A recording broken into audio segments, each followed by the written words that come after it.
مومن کا مومن پر حق ہے، روایت میں ہے کہ اگر کوئی بندہ کسی مومن کے 70 تک گناہ دیکھے تو اس کا حق بنتا ہے کہ اس کے گناہوں پر پردہ ڈالے، کیونکہ اللہ فرماتا ہے جب میں ساتر العیوب ہوں تو میرے بندے کا بھی حق بنتا ہے کہ میرے بندوں کے گناہوں پر پردہ ڈالے۔ اللہ اکبر۔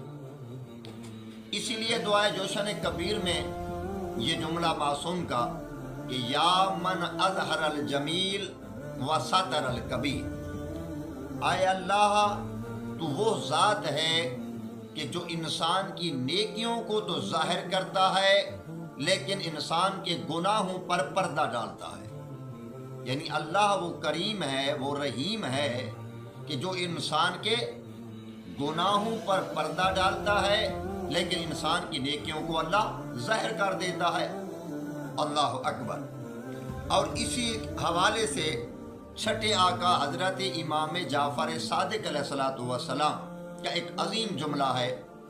معصوم فرماتے ہیں کہ اللہ نے جو انسان کی شکل زمین پر بنائی ہے ایسی ایک شبیہ اللہ نے انسان کی آسمان پر بنائی ہے۔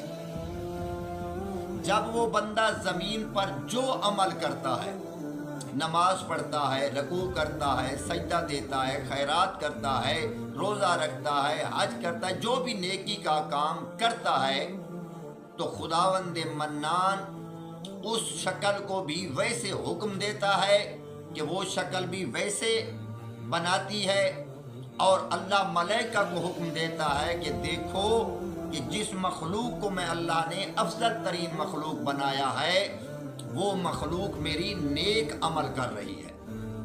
پھر ملائکہ کیا کرتے ہیں؟ پھر ملائکہ اس بندے کے لیے استغفار کرتے ہیں اور اس بندے پر درود بھیجتے ہیں کہ جو بندہ زمین پر بیٹھ کر نیکی کا عمل کرتا ہے۔ پھر میرے آقا فرماتے ہیں کہ جب انسان گناہ کرتا ہے تو اس وقت خداوند منان اس انسان کی اس شکل پر پردہ ڈال دیتا ہے تاکہ میرے ملائکہ میرے بندے کے گناہوں کو نہ دیکھیں، میرے ملائکہ میرے بندے کے گناہوں کو نہ دیکھیں۔ اللہ اکبر۔ تو یہ ہے یا من اظہر الجمیل و ستر الکبیح کا معنی کہ خداوند منان انسان کی نیکیوں کو ظاہر کر دیتا ہے اور انسان کے گناہوں پر پردہ ڈال دیتا ہے۔ حضرت موسیٰ علیہ السلام کے دور میں جب قحط سالی ہوئی تو حضرت موسیٰ علیہ السلام کوہ طور پر گئے، خداوند منان کی بارگاہ میں عرض کی، اے اللہ میری قوم کہتی ہے کہ آسمان سے بارش نازل فرما۔ تو خداوند منان نے فرمایا کہ موسیٰ میں بارش نازل نہیں کرتا، کیوں؟ کیونکہ اس کی وجہ یہ ہے کہ اس بستی میں ایک بندہ اتنا برا ہے کہ جس کے گناہوں کی وجہ سے میں اللہ ان لوگوں پر رحمت کی بارش نازل نہیں کرتا۔ خوب، حضرت موسیٰ علیہ السلام واپس آ گئے۔ جب واپس آئے تو قوم نے پوچھا کہ اے اللہ کے نبی دعا مانگی؟ یہ ساتر العیوب کا واقعہ عرض کر رہا ہوں۔ دعا مانگی؟ تو حضرت نے فرمایا ہاں دعا تو مانگی ہے لیکن اللہ رحمت کی بارش نہیں دیتا۔ تو قوم نے پوچھا اس کی وجہ کیا ہے؟ تو حضرت نے فرمایا اس کی وجہ یہ ہے کہ تمہارے اندر ایک بندہ برا ہے جس کی وجہ سے اللہ رحمت نازل نہیں کرتا۔ خوب، تو انہوں نے کہا کہ پھر اس طرح کرو کہ ایک کی وجہ سے ہمیں سزا مل رہی ہے تو اللہ سے اس بندے کا نام پوچھ لو، ہم اس بندے کو اپنی بستی سے نکال دیتے ہیں تاکہ باقی سب لوگوں پر بارش آئے گی۔ حضرت موسیٰ علیہ السلام نے دست دعا بلند کیے، مالک اللہ اس بندے کا نام بتا دے تاکہ یہ اس کو نکال دیں اور باقی پر تو رحمت کی بارش آئے۔ کتنا کریم ہے میرا اللہ، کتنا رحیم ہے میرا اللہ۔ فوراً جواب دیتا ہے، اے موسیٰ جس بندے کا تم نام پوچھ رہے ہو کیا وہ تیرا نافرمان ہے یا مجھ اللہ کا نافرمان ہے؟ کیا وہ تیرا نافرمان ہے یا مجھ اللہ کا نافرمان ہے؟ اللہ اکبر۔ تو حضرت نے عرض کیا مالک وہ تیرا نافرمان ہے۔ خداوند منان نے فرمایا جب میرا ہے تو میں اللہ ساتر العیوب ہوں، میں کبھی بھی اپنے بندے کا نام بتا کر اپنے بندے کو بندوں کے سامنے ذلیل نہیں کرنا چاہتا، بندے کو بندوں کے سامنے ذلیل نہیں کرنا چاہتا، میں ساتر العیوب ہوں۔ جب اس بندے نے یہ جملہ سنا تو وہ لوگوں میں کھڑا تھا، تو اس نے اپنا سر شرم سے جھکایا اور آنکھوں سے آنسو جاری ہوئے اور کہتا ہے کہ اے اللہ، تو اتنا کریم ہے اور میں اتنا بے حیا ہوں کہ میں گناہوں پہ گناہ کرتا رہا، اور تو اتنا ساتر العیوب ہے کہ میرے گناہوں کا پتہ لوگوں کو نہیں چلنے دیتا، تو اے اللہ میں توبہ کرنا چاہتا ہوں۔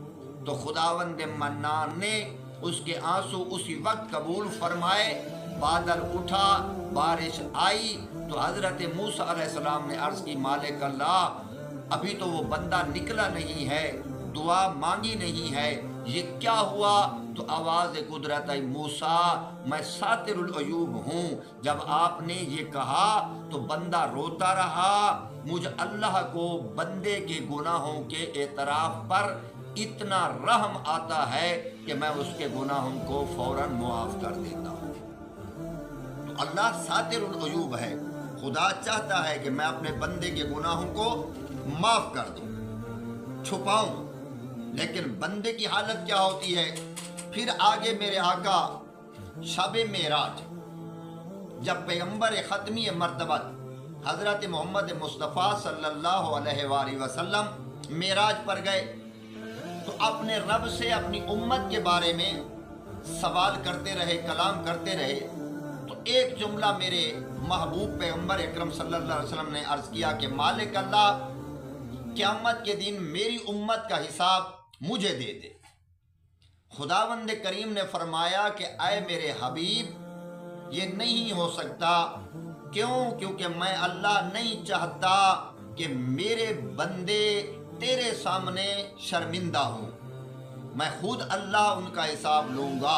گویا اللہ اتنا ساتر العیوب ہے کہ انسان کی خطائیں کسی نبی کے سامنے بھی اللہ پسند نہیں کرتا، اور خدا فرماتا ہے کہ میں ساتر العیوب ہوں۔ خوب، جو اللہ ساتر العیوب ہے تو پھر انسان کا بھی حق بنتا ہے کہ اپنے گناہوں کو چھپائے، اپنے گناہوں کو ظاہر نہ کرے۔ ایسا نہ ہو کہ ایک تو انسان گناہ کرے، دوسرا لوگوں کے درمیان جا کر اپنے گناہوں کا تذکرہ کرتا رہے، یہ انتہائی گناہ پر گناہ ہے۔ جو لوگ علیہ اعلان کہتے ہیں کہ میں نے یہ گناہ کیا، میں نے یہ گناہ کیا، میں نے یہ گناہ کیا، یہ ڈبل گناہ ہے اس انسان کا، کیونکہ اگر کوئی بندہ گناہ کرتا ہے تو اس کا حق بنتا ہے کہ اپنے گناہ کو چھپائے۔ اللہ اکبر۔ حضرت پیغمبر اکرم اور مولا امیر المومنین تشریف بیٹھے تھے، ایک بندہ آیا، آ کے عرض کرتا ہے آقا میں نے فلاں گناہ کیا ہے۔ معصوم نے فرمایا خاموش ہو جا، ایسی بات نہ کر، اگر گناہ کیا ہے تو اس کا اقرار نہ کر۔